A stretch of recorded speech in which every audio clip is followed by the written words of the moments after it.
Hi everybody. Hey, this is Vanessa with Glass Aquatics, located in Hurst, Texas. We are the #1 rated aquarium store and aquarium service company in all of DFW. So just tell you a little bit about our background.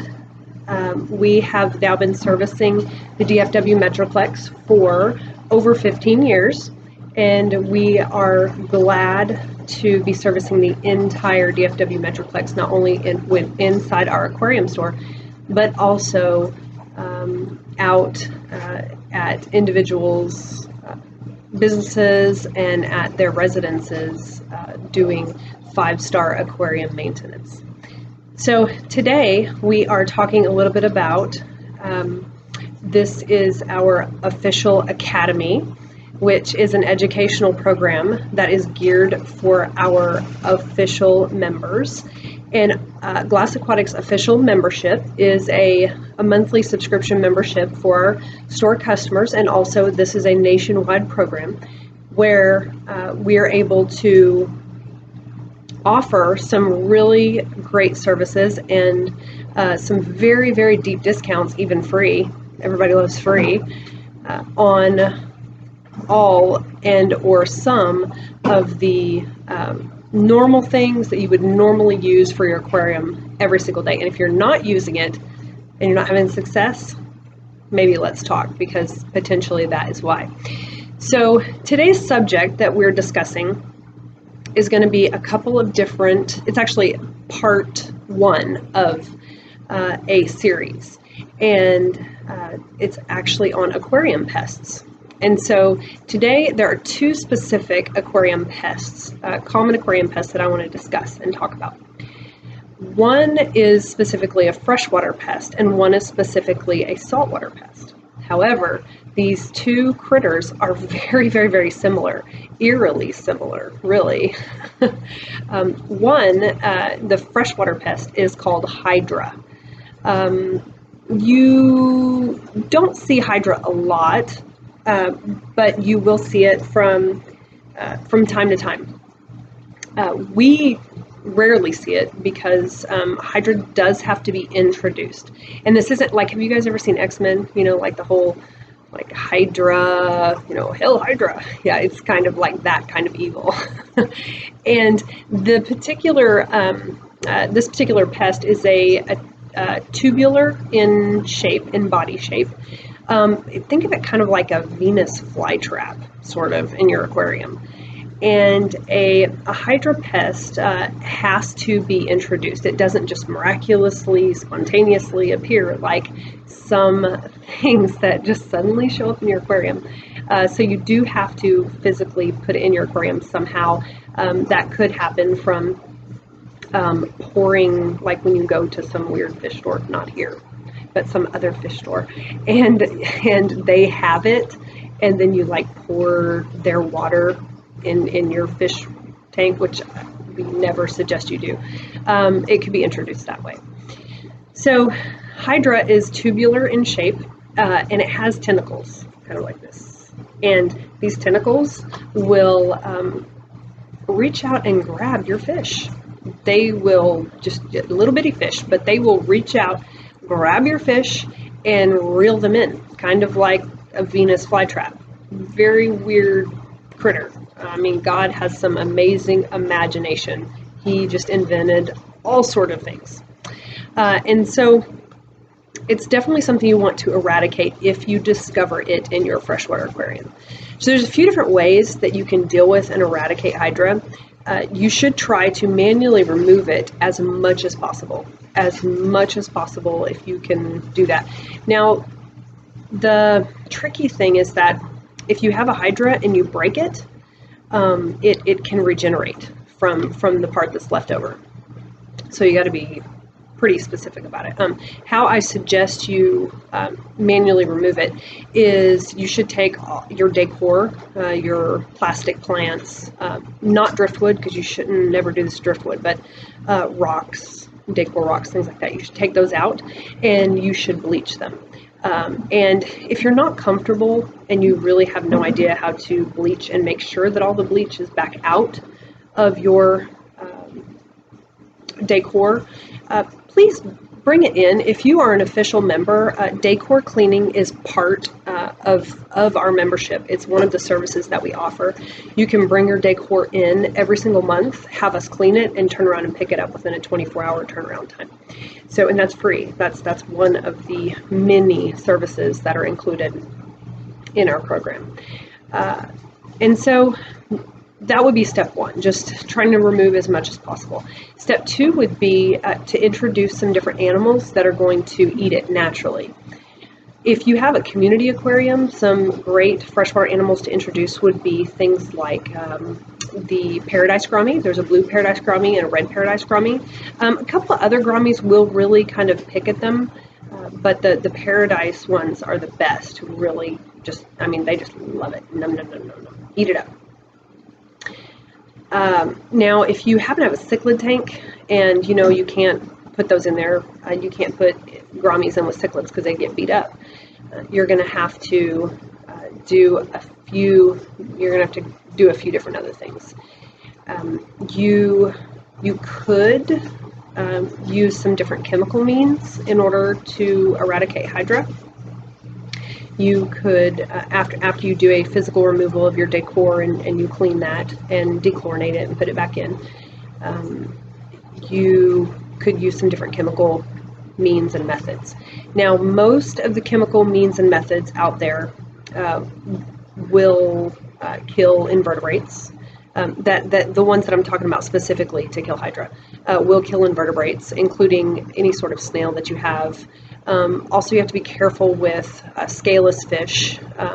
They're super sensitive. So with your tank, if you have like a clown loach or red-tail shark, some sort of like a knife fish or a elephant nose, something like that. Those sort of animals, they are a lot more susceptible to chemical treatment. So some different chemical treatments that you could use and utilize would be some sort of copper method. That would be great for eradicating Hydra. Also, potassium permanate, which unfortunately is an indiscriminate killer, so that is going to affect your biological bed. So you need to consider that. Also, you might think about using a product by Ruby Reef, and it's called Rally. I did have a conversation with Ruby Reef recently because I thought of them instantly when I was trying to look for some products that would help take care of this particular pest that would be safe for invertebrates and scaleless fish. So they don't have any testing behind the fact that it would kill Hydra. I do believe, and the scientists there also believe, that it definitely would. And of course, this product is always available. You can always order from us to be able to take care of this. And so those are some different means and methods that you can utilize to take care of that particular pest. And you certainly should. You certainly should.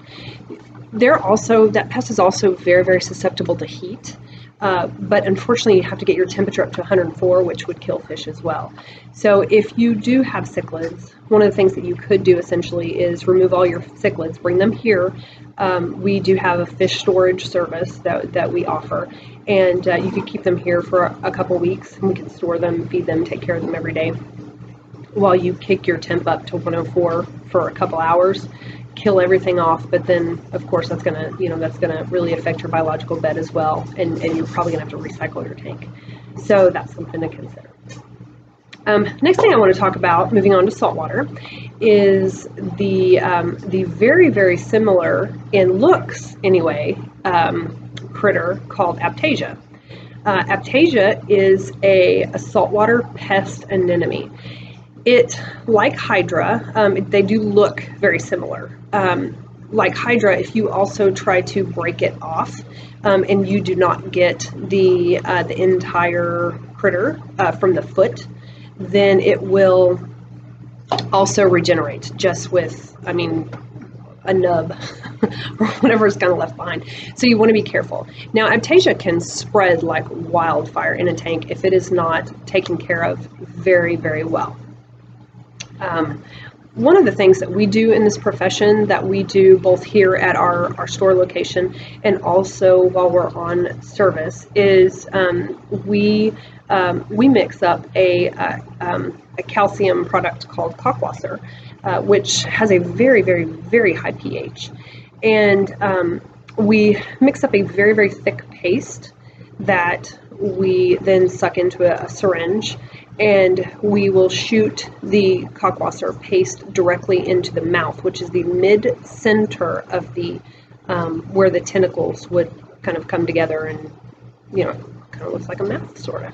And so and right there they will, as soon as you can get it into their body, it will kill the Aiptasia. Now, you will have to continually do this repetitively in your tank, just because Aiptasia spreads so much that it's not just like one and done. You will have to continually, every single time you maintain your aquarium every 2 weeks, go back in and get a new one. And then, you know, another one will pop up and you have to go and get a new one. There are some animals that naturally eat Aiptasia, which we do employ in our aquariums. The one that we love to use the most is the peppermint shrimp. They're relatively inexpensive, and they live a pretty good amount of time, especially when they're nice and fat and got plenty of Aiptasia to eat. They typically won't go after the very, very, very large Aiptasia. Usually you have to definitely stay on top of those with that Aquatics paste and eradicate those. We do keep Aiptasia here at our store location in Hurst, Texas. So, and they're relatively, I think the last batch we got was like, I mean, not expensive, like $7, something like that. Typically those are in stores for $9 or $10. So depending, but we always have those available for pickup. So in between those two different, you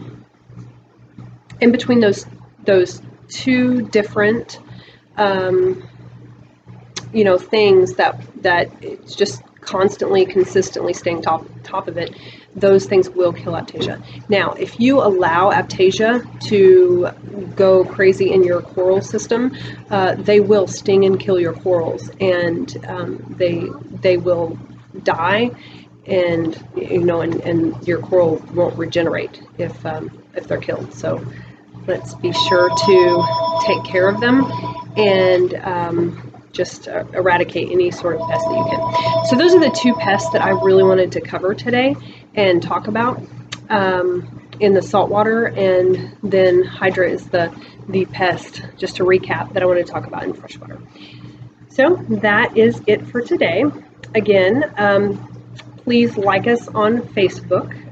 It's facebook.com/GlassAquatics. And our store is located, again, in Hurst, Texas. Just hop on Google, type in Glass Aquatics, and you will learn a ton of information about us. So please visit us. Thank you so much.